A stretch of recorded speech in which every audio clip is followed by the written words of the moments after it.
Buenos días, me presento, soy el estudiante César Elian Chávez Bravo de la Pontificia Universidad Católica del Ecuador, de la carrera de Derecho, cursando actualmente el séptimo semestre. Voy a realizar este video para explicar sobre la reforma y revocatoria del testamento encontrado en nuestro Código Civil.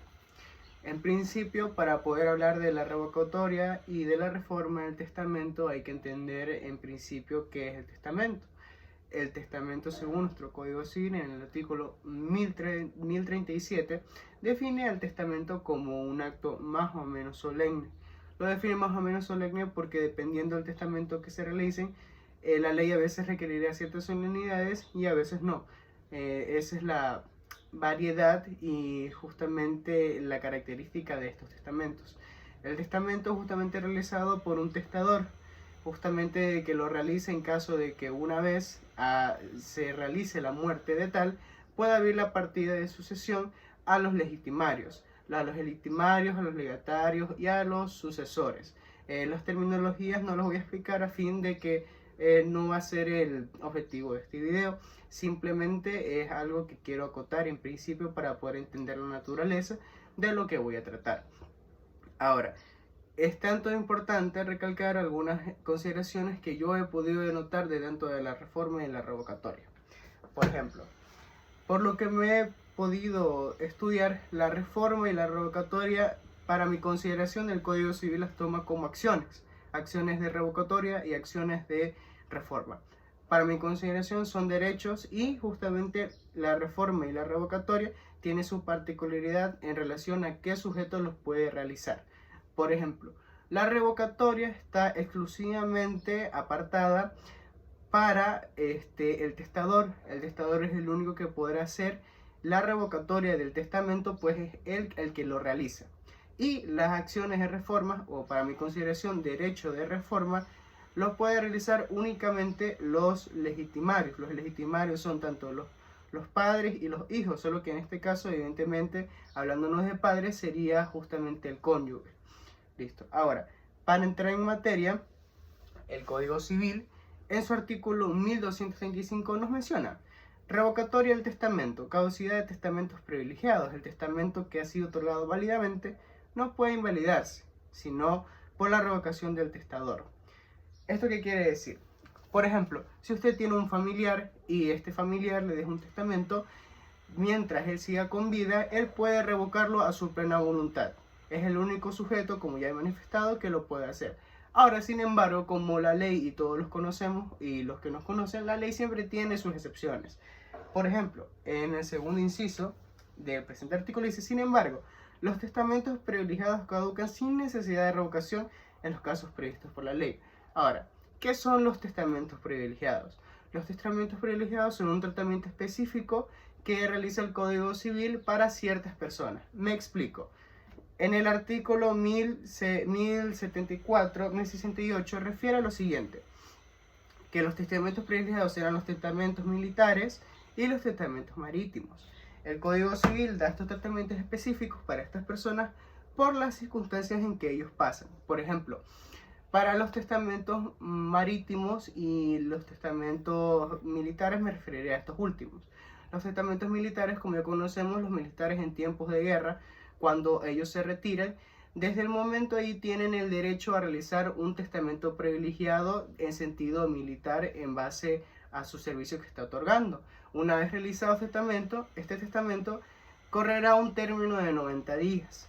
Estos 90 días son cruciales, puesto que si el militar que haya realizado dentro de ese momento el testamento, en caso de que por circunstancias ajenas él no sobreviva, si el militar muere o o fallece dentro de ese término, el testamento que él ha dejado posteriormente tendrá total validez. Pero si el militar llega a sobrevivir los 90 días posteriores, o sea, posterior a los 90 días llega a sobrevivir, el testamento se va a revocar automáticamente. Esto quiere decir tácitamente.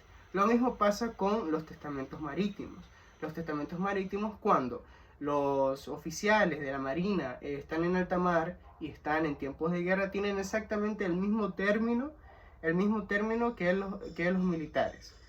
Entonces, estos son los testamentos privilegiados. Ahora, El artículo 1236 nos refiere formas de revocación.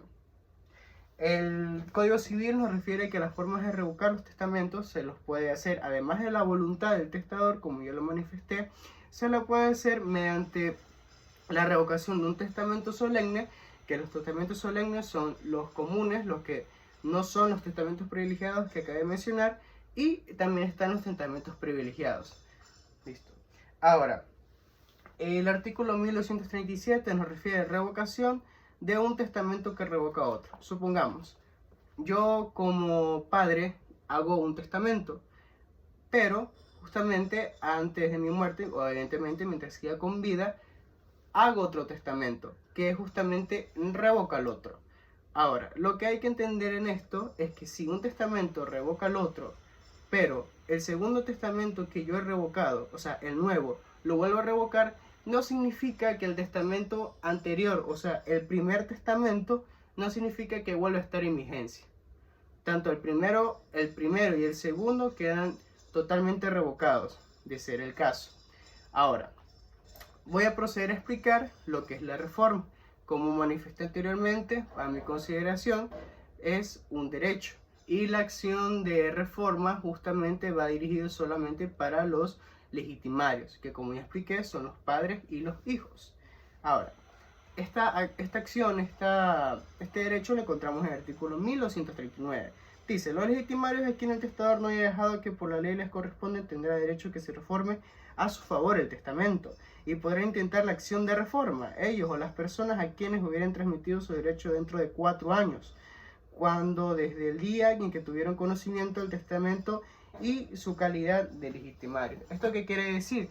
Que dentro del testamento, una vez que se realiza, se establece cuáles van a ser los beneficiarios de estos bienes que ha dejado el cucus, que también es una denominación de testador. Estas personas, justamente desde que conocen el testamento, tienen un plazo, mismo que ya mencioné y menciona el artículo del Código Civil, un plazo de 4 años. Dentro de estos 4 años, ellos pueden realizar una acción de reforma, pero existe, como ya he manifestado, siempre excepciones. Por ejemplo, ¿qué pasa cuando estamos hablando de personas incapaces? Personas que aún no han cumplido 18 años, personas que tienen tal vez una incapacidad temporal. Listo. El Código Civil ha tratado a estas personas y ha definido lo siguiente. Si en el caso de que la persona incapaz en ese momento haya conocido del testamento, no aplicarán los 4 años. ¿Esto qué quiere decir? Por ejemplo, si yo soy beneficiario de un testamento y tengo 16 años, a pesar de que yo el testamento lo conozca a mis 16 años, los 4 años no aplican a mí hasta que yo cumpla los 18 años. Una vez cumplidos los 18 años, corren los 4 años que define el Código Civil para que yo pueda intentar la acción de reforma o en caso derecho de reforma. Y por último, si bien como lo manifesté, los legitimarios son tanto los hijos de los padres, el cónyuge, según el artículo 1244, el cónyuge también tiene el derecho a la acción de reforma. Porque recordando consideraciones del Código Civil, justamente el cónyuge, por ser parte de la sociedad conyugal del testador, también tiene justamente un derecho a la mitad y por lo tanto esta persona o el cónyuge puede realizar también la acción o derecho de reforma. Esas son las consideraciones que he podido acotar y que les he podido traer dentro de este video sobre la revocatoria y la reforma del testamento. Muchas gracias.